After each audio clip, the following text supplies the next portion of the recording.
Sammy Davis has a gorgeous home. I went out and visited him. The landscaping, the shrubbery and the trees.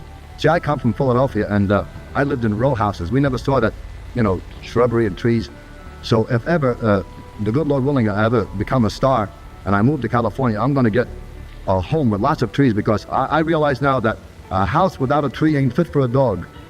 Imagine this, a young comedian full of ambition and a natural gift for humor, stepping onto the stage of Hollywood's most elite club, surrounded by legends like Frank Sinatra, Dean Martin, and Sammy Davis Jr. It sounds like the ultimate dream come true, but behind the glamour of the Rat Pack's glitzy performances, something dark was brewing. Joey Bishop, once their trusted comedian, was living a nightmare, betrayed, erased, and forgotten. The truth about the Rat Pack isn't what you've heard, and Joey Bishop's heartbreaking story is one Hollywood tried to hide. Joey Bishop's journey started far from the bright lights of Vegas. Born Joseph Abraham Gottel on February 3, 1918, in the Bronx, New York. He was the youngest of 5 children in a Jewish immigrant family. His father worked as a bicycle repairman, while his mother, Anna, kept the home in South Philadelphia. Life was tough. His family didn't have the luxuries that most associate with fame. Joey didn't know the beauty of manicured lawns or the joy of a backyard filled with trees until, one day, he visited a wealthy man's home in California. There, he was stunned by the lush greenery. A house without a tree ain't fit for a dog, he thought, dreaming that one day he'd find himself living that life. Little did he know that his road to stardom would be anything but simple. In Philadelphia, Joey grew up in a world full of humor. The neighborhood was a melting pot of Italian and Jewish communities, where jokes were a way of life. Everyone had a story, and everyone had a punchline. It was here that Joey first found his calling, mimicking famous actors and creating jokes based on the quirks of those around him. But comedy wasn't his only skill. He also learned tap dance and played instruments like the mandolin and banjo. Yet school wasn't kind to him, and at 18, he dropped out to help his struggling family. The bicycle shop couldn't support them, so Joey took on any job he could find. But all along, his mind was on something bigger, on making people laugh. He started small, performing in local contests and clubs, even winning $3 for his imitation of radio comics. But in the world of entertainment, Joey was destined for something bigger. His breakthrough came in vaudeville, where he and his brother formed an act called the Bishop Trio. It was a tough life, small clubs, rowdy crowds, and low pay. But Joey learned the art of performing for an audience. He honed his craft, keeping his humor sharp but subtle, never relying on wild gestures or over-the-top jokes. After World War II,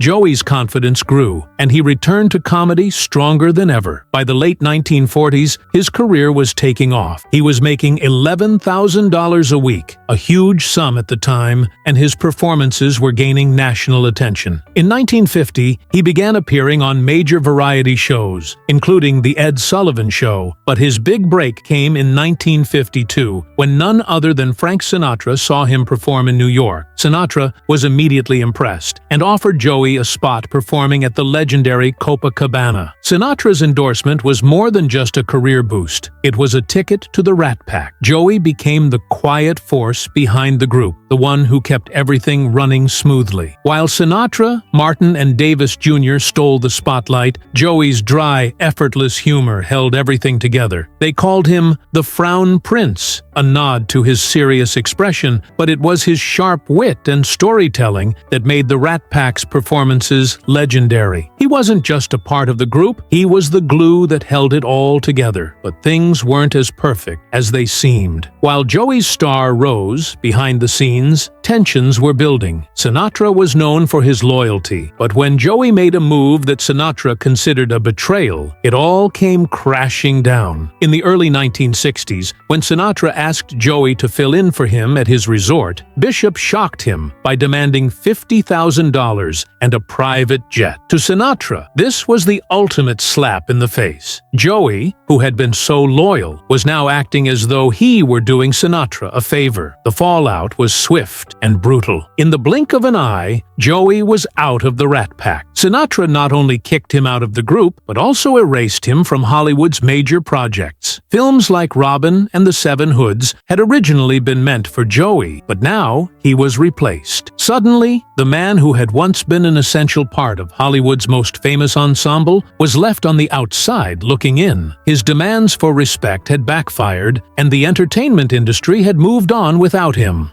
Joey's pain was palpable. The press, the public, and even his peers seemed to forget what he had contributed to the Rat Pack's success. He was no longer the quiet mastermind behind their laughs. He was now just another forgotten name in the background. The betrayal stung, and though he rarely spoke of it, it was clear that the wounds never fully healed. In interviews, he dropped hints about how the media had diminished his role in the group, how the narrative painted him as lucky to be a part of it, when in reality, he had earned every bit of his place. The tragic irony of Joey's story is that despite being one of the most talented comedians of his time, he was always overshadowed by the larger-than-life personalities of Sinatra, Martin, and Davis. Joey Bishop's legacy was tarnished by betrayal, both from his friends and from the very industry he had worked so hard to be a part of. His career never fully recovered from being cast aside by the Rat Pack, and his bitterness towards the entertainment world grew as he realized the full extent of his erasure. So, where does this leave Joey Bishop in the grand history of Hollywood? His role in the Rat Pack might have been overshadowed, but his contribution to their legendary performances should never be forgotten. The quiet, sharp-witted comedian who held it all together deserves to be remembered, not just as a part of the Rat Pack, but as a trailblazer who shaped the entertainment world with humor that was subtle, smart, and enduring. Joey Bishop's story is one of triumph and tragedy, of loyalty and betrayal, and it's a story that Hollywood doesn't want you to know, but now you do. And the truth is more shocking than anything you could have imagined. The most poignant loss came in 1999, when his wife Sylvia, the rock that kept his life anchored through all the chaos of Hollywood, passed away from cancer. They had been together for 58 years, a testament to a love that withstood the pressures of a life lived under the spotlight. After her death, Joey withdrew from the world. His home in Newport Beach, once a sanctuary where he and Sylvia found peace, became a place of solitude. His career, which once thrived, now seemed like a distant memory. But what happened next would mark one of the most dramatic changes in his life. His son, Larry Bishop, a director and actor, carved out his own path in Hollywood. Their relationship, while respectful, was never particularly close, reflecting the distance Joey felt even in his own family. But through Larry's success, Joey couldn't escape the reality of his own fading relevance. Where his comedic timing had once been a driving force in Hollywood, the world had moved on. And speaking of moving on, the entertainment industry's rapid transformation left Joey in the dust. Comedy was evolving, and comedians like Richard Pryor and George Carlin led a new era of raw, personal, and politically charged humor. Joey, with his dry, clever wordplay, was no longer the flavor of the month. His late-night talk show, The Joey Bishop Show, had tried to compete with the titan that was Johnny Carson, but despite clever stunts, like the infamous walk-off by Regis Philbin, which turned out to be a publicity stunt, Bishop's show couldn't capture the audience's attention for long. The ratings never caught up to Carson's dominance, and his show was canceled after just 2 seasons. But Joey remained a fixture on television, guest hosting The Tonight Show whenever Carson needed a fill-in. Still, by the 1980s, Joey's time in the spotlight had significantly dimmed. Then came another harsh reality, the Rat Pack legacy. While Frank Sinatra, Dean Martin, and Sammy Davis Jr. were cemented as the faces of the group, Joey always felt like the forgotten member, the one whose contributions were overlooked. Sinatra had once described him as the hub of the big wheel, but Joey never quite felt like he was truly seen as an equal. The group's chaotic lifestyle marked by endless parties and infamous nights out, was one Joey stayed away from, preferring to keep his life grounded. His loyalty to Sinatra, however, never wavered. He refused offers of millions to spill secrets in a tell-all book after Sinatra's death, as he respected the bonds they'd formed. Joey wanted people to remember the Rat Pack for their impact on entertainment, not just the drinking and the scandals. Joey Bishop may have been the quiet force of the Rat Pack, but his impact is unforgettable. Like, comment, and subscribe for more legendary stories, because legends never fade, they just get louder.